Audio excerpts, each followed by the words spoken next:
Hello all very good morning to all my dear students.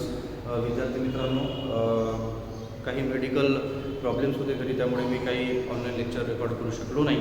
तर आजपासून आपण चालू करू पुन्हा. तर आपण बघत होतो unit number 3 dynamic equilibrium, unit number 3 in chemistry. आणि आपण आजचा टॉपिक आहे आपला ओस्टोल डायल्युशन लॉ. याच्या आधी आपण डिसोसिएशन कॉन्स्टंट, वीक ॲसिड आणि वीक बेसचं बघितलं आहे. तर विद्यार्थी मित्रांनो, कसं आहे, ऑरेनियसचा acid and base concept, weak acid and weak बेसचा जो कन्सेप्ट आणि कोणता ॲसिड अँड बेसचा जो कन्सेप्ट तो त्यांनी ऑरेनियसने दिलेला आहे, तो एक्सप्लेन केलेला आहे क्वांटिटेटिव्हली ओस्टोवाल्डनी 1818 मध्ये. The Arrhenius concept of acid and base was explained quantitatively by the Ostwald in 1880 in the form of dilution law. मग त्याच्यामध्ये आपण वीक ॲसिड अँड वीक बेसचं डायल्युशन बघणार आहे आणि Ostwald dilution law weak acid and weak बेसचा कसा आपण समजून घेऊ. ठीक आहे. मग आता ओस्टवॉल्ड डायल्युशन लॉ सगळ्यात पहिला आपण चालू करू वीक ॲसिडपासून. Consider equilibrium of weak acid. आता एक लक्षात घ्या, आपण पाहिलं आहे का स्ट्रॉंग ॲसिड हे कम्प्लिटली डिसोसिएट होतात, वीक ॲसिड ही कम्प्लिटली डिसोसिएट होत नाही. ठीक आहे. मग आता बघा, आपण इक्विलिब्रियम करतो, कारण मी तुम्हाला बोललो आहे की वीक ॲसिड असो किंवा वीक बेस असो, त्यांच्यामध्ये जेव्हा तुम्ही डिसोसिएशन दाखवतो तेव्हा स्ट्रॉंग ॲसिड असो किंवा स्ट्रॉंग बेस असो तर आपण सिंगल एरो काढतो, one step reaction, single direction reaction दाखवतो. पण इकडे इक्विलिब्रियम असते त्याची दोन्ही साईडचे एरो आपण काढत आलेलो आहे वीक ॲसिड आणि वीक बेसमध्ये. ठीक आहे. याच्या मी कारण तुम्हाला बोललेलं सुद्धा आहे. आता इथे म्हटलेलं आहे consider equilibrium of weak acid. H नावाचा एक वीक ॲसिड आहे, आपण असं कन्सिडर करू. ठीक आहे. मग त्याचं इक्विलिब्रियम कसं, नाव एच ॲक्वा वॉटरमध्ये, डिसोसिएशन कसं H positive plus A negative. इथं काय आहे ॲक्वा, इथं काय आहे. हे बघा, एक लक्षात घ्या, डिसोसिएशन जरी आपण दाखवून राहिलो पण एकदम कमी नच्या बरोबर डिसोसिएशन होत असते वीक ॲसिड आणि वीक बेसचं. त्यामुळे जर इक्विलिब्रियम आपण डिस्टिंग्विश करत असतो तर आता तुम्हाला होते कसं. आता येतात इक्विलिब्रियम वीक ॲसिडचं समजा याचे आपण याचे एक एक्झाम्पल घेतो ना. ॲसिड डिसोसिएशन कॉन्स्टंट म्हणजेच काय, K is the acid dissociation constant a for the acid. बघा कसं जर तुम्ही याच्याने सांगितलं की तुम्हाला नाव एच पॉझिटिव्ह ए निगेटिव्ह आणि खाली काय द्यायचं बेटा एच. त्याला इक्वेशन नंबर 1 आहे, आपल्यानुसार असतं, त्याचं टेन्शन जास्त याची गरज नाही. आता होते कसं, हे तर मी टाईप बद्दल आपल्या याच्यात मागच्या याच्यापर्यंत पाहिलं. त्याने पुढं काय, सपोज समजा 1 मोल ऑफ ॲसिड, जसा एक्झाम्पल याचे, is initially present in the volume V cubic decimeter of the solution. dm cubic decimeter आहे. बघ लक्षात घ्या, 1 लिटर इक्वल्स टू 1 dm म्हणजे क्युबिक डेसिमीटर. ठीक आहे. नाव यांचं काय म्हणणं आहे, 1 मोल ॲसिड आहे याचे, तो प्रेझेंट इनिशियली प्रेझेंट आहे कशामध्ये, व्हॉल्यूम V. किती व्हॉल्यूम म्हणतो, volume V dm cube of the solution. ठीक आहे. आता एवढं लक्षात घ्या. आता एक लक्षात घ्या, इतकं समजून घ्या पहिले, हे डिसोसिएटेड आणि हे अनडिसोसिएटेड आहे. आणि अनडिसोसिएटेड फार जास्त राहते. पण आपण वीक ॲसिड आणि वीक बेसची गोष्ट पुढं स्ट्रॉंगच्या याच्यामध्ये पाहणार नाहीच आहे. हेन्स आता यांनी काय म्हटलंय, ॲट इक्विलिब्रियम या डिसोसिएटेडला आपण म्हणतो अल्फा, म्हणजे जे डिसोसिएट झालेले आहे त्यांना अल्फा असं म्हणू, आणि जे अनडिसोसिएट झालेले नाही म्हणजे जे अनडिसोसिएटेडच राहील जसे हे याचे, यांना म्हणून 1 मायनस अल्फा. ठीक आहे. अल्फा कशासाठी घेतला आपण, जे डिसोसिएट झाले आहे म्हणजे असे जे डिसोसिएट झाले, आणि 1 मायनस अल्फा कोणासाठी घेतला आपण, जे अनडिसोसिएटेडच आहे, ज्यांचं डिसोसिएशन झालेलं नाही त्याच्यासाठी घेतला. नाव आता बघा रे, अमाऊंट प्रेझेंट ॲट इक्विलिब्रियम. आता सरळ आहे ना, हे बघा इक्विलिब्रियम असताना याचे कसं आहे, तसाच राहणार आहे नाव 1 मायनस अल्फा. याची व्हॅल्यू काय, 1 मायनस अल्फा. का बरं, अमाऊंट प्रेझेंट ॲट इक्विलिब्रियम म्हणजे याचे इक्विलिब्रियम असताना कसं आहे, अनडिसोसिएटेड आहे ना, आणि अनडिसोसिएटेड साठी काय लिहिलं, 1 मायनस अल्फा. नाव एच पॉझिटिव्ह म्हणा किंवा ए निगेटिव्ह म्हणा, डिसोसिएटेड आहे बिलकुल आहे कोणत्याच कुठं इक्विलिब्रियम मध्ये. मग डिसोसिएटला काय म्हटलं, अल्फा. हेच घ्यायला सुद्धा alpha. Concentration at equilibrium, concentration C काढ, सी ची व्हॅल्यू कसं असते, n डिवाइड बाय v म्हणजेच कसं व्हॉल्यूम. आता concentration at equilibrium, concentration C ची व्हॅल्यू काय, c equals to n divide by v. हेच n ची व्हॅल्यू काय आहे तुम्हाला समजली, डिवाइड बाय v करावं लागेल. हे असंच 1 minus alpha divide by V, इकडे अल्फा डिवाइड बाय व्ही, इकडे सुद्धा alpha divide by V. Remember weak acid आणि वीक बेससाठी सारखंच राहते, फक्त ह्या इथे रिएक्शन बदलून. ठीक आहे. हेच एक लक्षात घ्या, डबल सल्फेटवर समजून घ्या. हे बघा वीक ॲसिडचं डिसोसिएशन बरोबर बेटा. आता आहे इक्विलिब्रियम, आपण अशी रिएक्शन पाहिलेली आहे. कोणतं वीक ॲसिड घ्यायचं, कोणतं वीक बेस. नाव हे डिसोसिएटेड आहे आणि हे अनडिसोसिएटेड आहे. वीक ॲसिड आणि वीक बेसमध्ये अनडिसोसिएटचं प्रमाण फार जास्त राहते. म्हणजे आपण जर 100% पैकी घेतलं तर जवळजवळ नियर अबाउट कम्प्लिटली असं म्हटलं तरी चालेल, काहीच पर्सेंटमध्ये गोष्ट डिसोसिएशन होते. आणि आपण काय बोललो, ठीक आहे ॲसिड डिसोसिएशन कॉस्ट, आपण डिसोसिएशन कॉस्ट कसं काढता येईल तुम्हाला काढता येईल, की याच्याने तुम्हाला बोललो. पण त्यांनी काय म्हणतात, सपोज 1 मोल ऑफ ॲसिड, 1 मोल ॲसिड असेल कोणता याचे initially present in volume B cubic decimeter of the solution. Now at equilibrium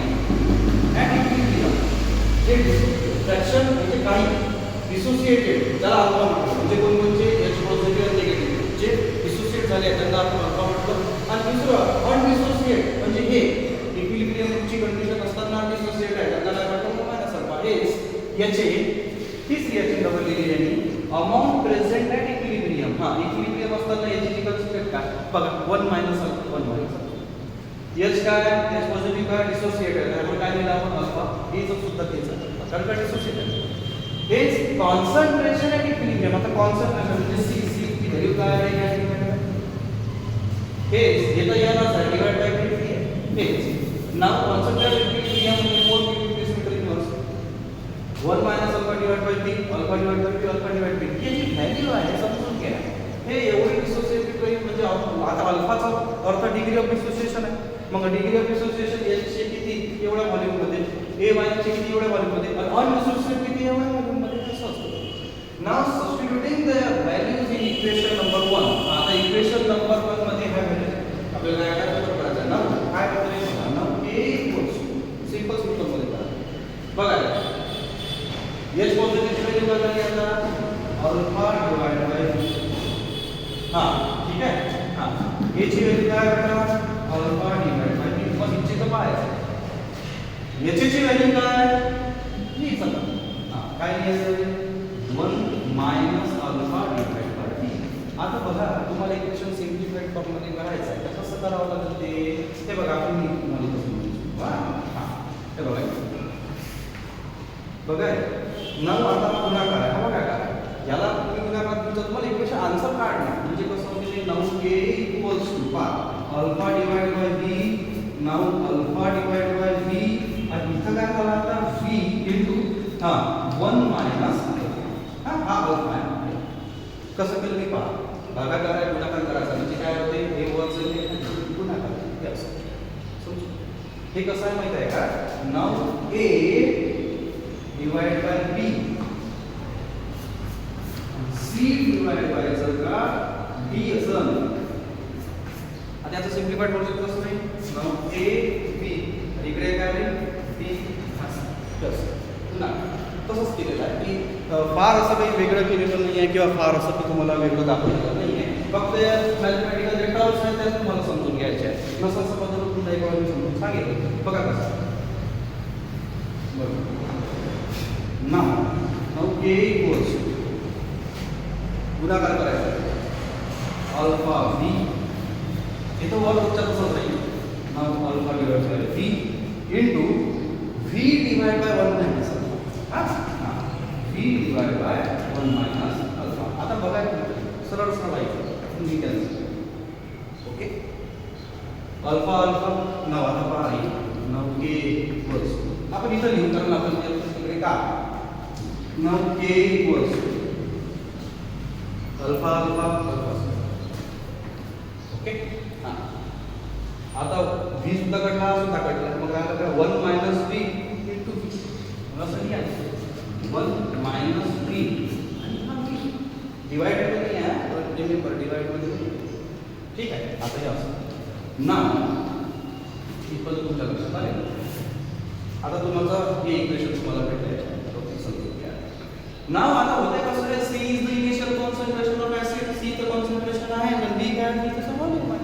आता तुम्हाला मी कसं बोललो का c ची व्हॅल्यू काय असते n डिवाइड बाय v. आता इथे n ची व्हॅल्यू काय 1 मोल हेच इथं तुम्ही C लाच 1 डिवाइड बाय V सुद्धा म्हणू शकता. इथं 1 डिवाइड बाय V सुद्धा म्हणू शकता कारण यांची लिमिट आहे. हेच आता बघा इथे इक्वेशन मध्ये चेंजेस काय काय आहे. आता एक लक्षात घ्या V च्या वर काही म्हणजे काय राहणार आहे बदलणार आहे म्हणजे 1 डिवाइड बाय V त्याला आपण काय लिहू शकतो C. डबल आहे तुम्ही 1 त्याच्यावर काही नाही म्हणजे इथं काय राहतं 1 राहतो 1 divide by V 1 divide by V याला आपण काय म्हणतो C का इनिशियल कॉन्सन्ट्रेशन मग डबल घ्या तसंच नाव हेच नाव K इक्वल्स टू बघा काय होते alpha square C divide by 1 minus alpha. आता कसं केलं मी डबल सांगतो हे बघा इथं तुम्हाला हे समजतं 1 डिवाइड बाय V ला काय म्हटलं आपण C त्यामुळे ठीक आहे हे तुमचं समजलं. आता होतंय कसं हे तर तुमच्या इथपर्यंत क्लिअर झालंय. फॉर द वीक ऍसिड असो का वीक बेस असो बेटा अल्फा म्हणजे डिसोसिएशन हे फार कमी प्रमाणात तुम्ही पहिलेच बोललाय व्हेरी स्मॉल और आपण असे लिहू शकतो का 1 मायनस अल्फा हे नियर अबाउट याला 1 काऊन का याचीच व्हॅल्यू सगळ्यात जास्त आहे ना 100% पैकी जर का 0.1 किंवा 0.5% जर डिसोसिएशनच्या जवळपास असेल तर नियर अबाउट 100% बोलतो कोणी आपण यासाठी हेच आपण याला नियर अबाउट 1 म्हणून म्हणजे कंप्लीट म्हणून टाकतो समजून हेच आता सरळ आहे तुम्ही त्याच्या जागी व्हॅल्यू टाकली वगैरे. आता होते कसं आहे बघा सरळ आहे जर तुम्ही याला 1 म्हणून राहिले आता ते 1 लिहायची काही गरज नाही कारण कन्सिडर करण्याची गरज नाही म्हणून याला आपण 1 म्हणून कंप्लीट म्हणून राहिलो का कंप्लीट अनडिसोसिएटच राहील बा असं म्हणून राहिलो. हे नाव K इक्वल्स टू काय अल्फा स्क्वेअर C एक तर असं म्हणा काऊन आता याच्या जागी तो 1 असा 1 लिहिला का नाही लिहिला काय और ते असं म्हटलं तरी चालते नाव K इक्वल्स टू हां आता एक तर C लिहा नाही तर 1 डिवाइड बाय V लिहा म्हणजे इथं कसं करू मी आता पहा हे इक्वेशन कसं चेंज होईल नाव हां अल्फा स्क्वेअर डिवाइड बाय असं लिहिलं तरी चालतं का पण लिहिलं कसं लिहिलं समजून सांगतो पहा याला तर 1 कन्सिडर केलं म्हणजे इथं कसं खाली लिहिलं मी बाकी काही केलं काय नाही. मग आता त्याला C च्या जागी जर C नसेल लिहायचं मला कसं तर मग हां आता पहा ना C ची व्हॅल्यू काय 1 डिवाइड बाय V या n डिवाइड बाय V याची व्हॅल्यू 1 आहे त्यामुळे C equals to 1 divide by V right.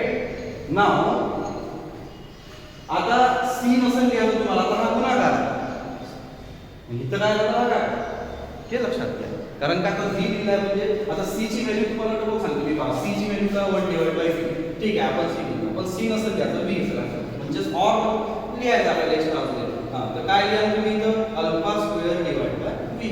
आता तुम्हाला स्क्वेअर काढायचा आहे तर स्क्वेअर रूट घ्यावा लागेल ठीक आहे आपण त्याच्यासाठी पाहू नाव आता याची व्हॅल्यू काढायची असेल कसा निघाल अल्फा स्क्वेअर आता काय C ला कुठे घेऊन जा इकडे घेऊन जा बरोबर हां तर या साईडला मला व्हॅल्यू काढायची आहे कशाची अल्फा स्क्वेअरची भागाकारातला काय गुणाकार रिमेंबर साईड चेंज जर इक्वल्स टूच्या इकडे होत असेल तर गुणाकाराचा भागाकार होतो भागाकाराचा गुणाकार जसं आपण याच्यात बोललो आहे ना what is the value of alpha square equals to हां बाय हा तुमचा जसा नाव K आणि डिवाइड बाय काय आहे C आता या ठीक आहे हे सारखाच आहे कोणते एक असं काही फरक नाही ना याची व्हॅल्यू काढायची आहे कशाची अल्फा स्क्वेअरची हां अल्फा स्क्वेअर हां आता भागाकारात आहे कुठं जाईल गुणाकारात इंटू